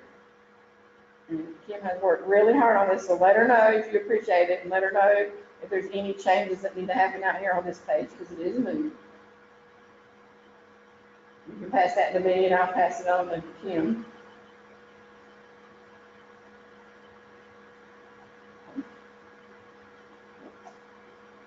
So then what should teachers do? So when they get in, you're going to talk to them about opening their PDP to complete that self-assessment. Until they open that PDP, your principal will not see their name under staff evaluations. They can go to My Staff and verify their staff. They should see everybody that's in the system. If you don't see a teacher in My Staff or a staff person, counselor in My Staff, then you're going to have to go check your source systems. What's in UID? What's in payroll? Where is this person at? So once they're correct in those source systems, they'll show up under My Staff. Their plans will not show up under staff evaluations until you've given them directions to start their plans and complete that first step. So the PDP is going to be the self-assessment. We made a little bit of change to the self-assessment, not in the process. They still have to complete it, but in the locking step. So once you've locked the step that includes the self-assessment, this will show complete, but it is no longer locked, because we have some districts that want their teachers to come back in here and reassess themselves throughout the year, or they want to allow their teachers the option to do that on their own. So now it has to get the green check so you can get to the next step in the PDP plan. But it will not stop them from going back into the PDP and reassessing themselves. Now, if they do that, I do recommend that in this top right corner where you see the yellow icon, there's a little printer icon. Print out where they were when they first assessed themselves, save that as a digital or paper copy, and then go in and reassess the items. Because once you've saved it, you can't get back to that initial assessment. You're going to have it printed out.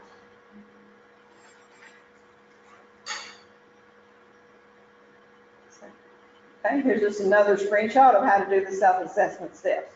They need to read across. The ands are actually for the evaluation summary, not really for the self-assessment. So take those ands into consideration. They should check where they think they're at each one of these. And so they could check one of them developing, and if they think they meet something under accomplished, they can check that too. So then they can save changes and they stay on the page. If they save and exit, then they'll come back to the self-assessment and it will show the blue flower in progress icon. They can click and open it back up. And here's the action menu for those of you that maybe need to delete a rubric because it has the wrong rubric in it. Where it says teacher, then it should say counselor. That's under this action menu. But this is also where they can continue if they've not finished this so that they can finalize it. There must be a checkbox, a box checked in every element in this assessment, or they will not see the finalize button.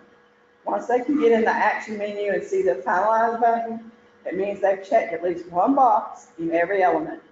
And then they'll get the mark complete button and they can complete it and earn that green check. All right, so here's some documents that Brian from Buncombe County Probst had shared with us. He's come up with his NCEES timeline, training and orientation instructions, and admin training. So I know you guys share a lot of documents, and there may be others out there on the Google group, the Gmail group, that have shared documentation. Thank you guys for doing that. But these are some you can take and brand as your own or reconfigure as your own. So we thank you for sharing that. Check real quick for any questions. Okay, I think we're good. Oh, okay. So we might be done early today. So this is networking time. What I want to do though, since we're streaming, is go through the rest of the slides and then we'll come back and see what kind of questions you have or see if there's anything you guys want to talk about with each other. And we'll see how we can do that with our streamers and with our people in the room. So here's some items you may want to think about, because I didn't cover everything fully about staff dashboards, ad hoc reporting, professional development. Are there any topics you need to talk about? If you're having specific issues, then your online people will probably need to put in a ticket, email me the ticket number so I can help follow up. Or if we have time, we'll talk back and forth at the end. When I look at the tickets, I think Thursday, I didn't see anything really new that could be handled. Moodle is still an issue, so if you're getting PD reports, the people have took PD, but they aren't getting their credit on the transcript. I will be running that script today, at the end of today, to complete those credits so that their courses will complete. So the Moodle is still an issue that we experienced all last year, and that the vendor is still working on. So here's again the Google site link. Here's my contact information and Kim's contact information. Anything you have that has to do with the system questions, you can send me a policy question, but I'll probably be copying Kim on it. So if you want to go ahead and copy her on those questions, Kim assists very quickly. She's very responsive to her emails, and she'll get you your policy answers. Or if you have questions about what's on the Google site, you want to see something that used to be on the wiki site, but you can't find it on the Google site. If she gets enough requests for that item, she'll get those posted back on the Google site. This is the educator effectiveness page, rt3nc.org. This is where the courses were created for our educator effectiveness by the educator effectiveness department for people in North Carolina to take. This is just a good site to get a list. You can't sign up for the course out here, but you can see what's out here, how many credits it offers, and then some other information that you might need about implementation of educator effectiveness or professional development.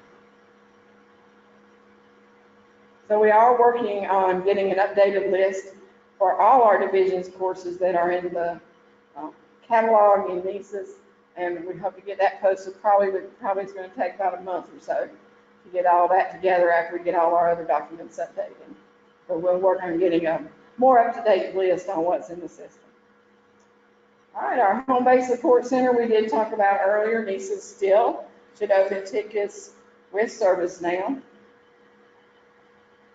And you know who you are, if you need access, and you need somebody at your location to put that in for you so that you can get added to the system. This is the certification and classification issue I was talking about. For the most part, your licensure cycle year should be calculated correctly now. Those are dependent, though, on if you put a seasoned teacher, they're new in your district, and you put them on a comprehensive plan, their cycle year is not going to match up with what you have them on until they get back into their correct rotation.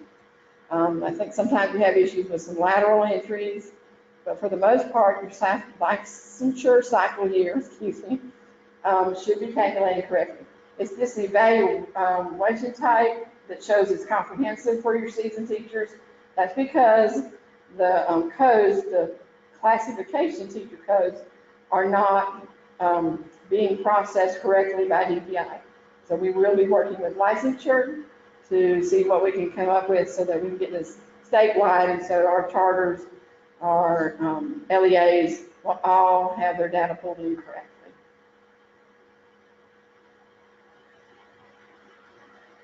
All right, here is your lead representatives for our home-based advisory board. I believe we have meetings coming up in September, so do ignore these. I didn't have the exact dates to update this, but I think they're getting in place now. I won't say it's September, but I'll get these dates updated on this slide.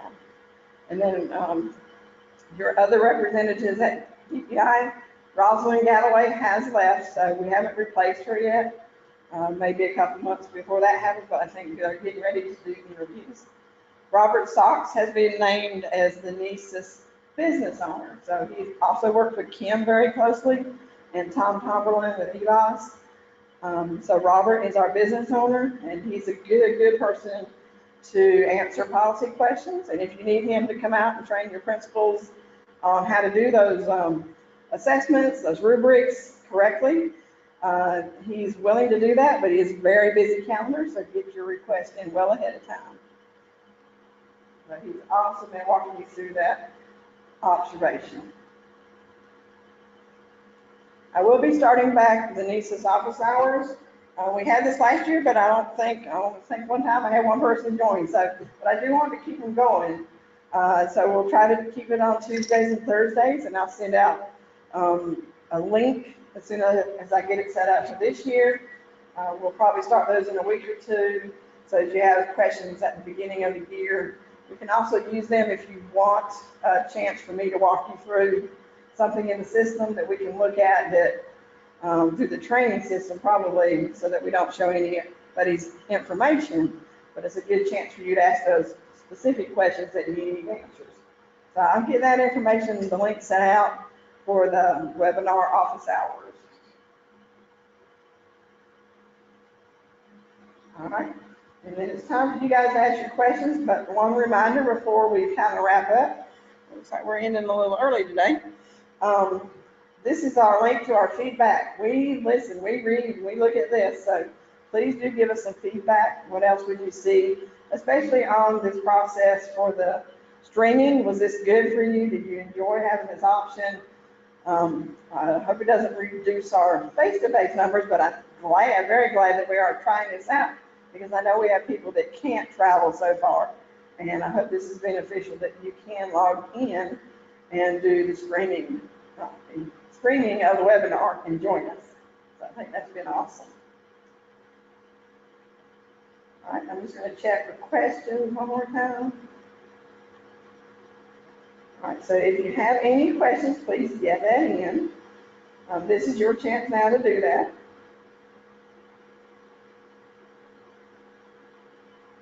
And now I know how to turn on the webinar so that you can see us.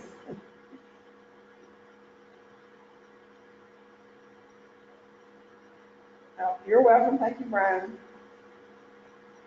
All right, so if you guys are good online on the streaming part, we'll keep it open for a little bit.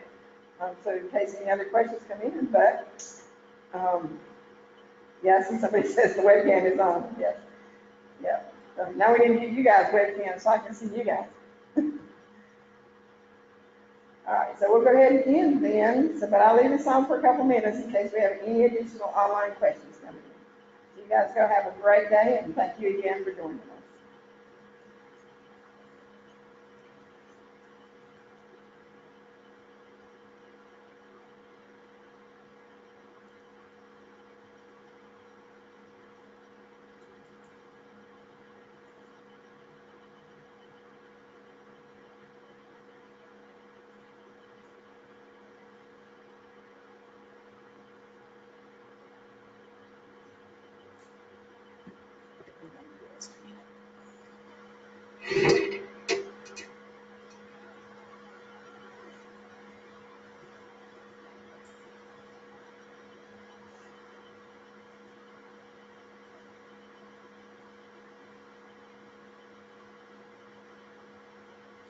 Okay, at this time I'm going to stop recording, but I'll stay on for any requests or any questions coming in. Thank you.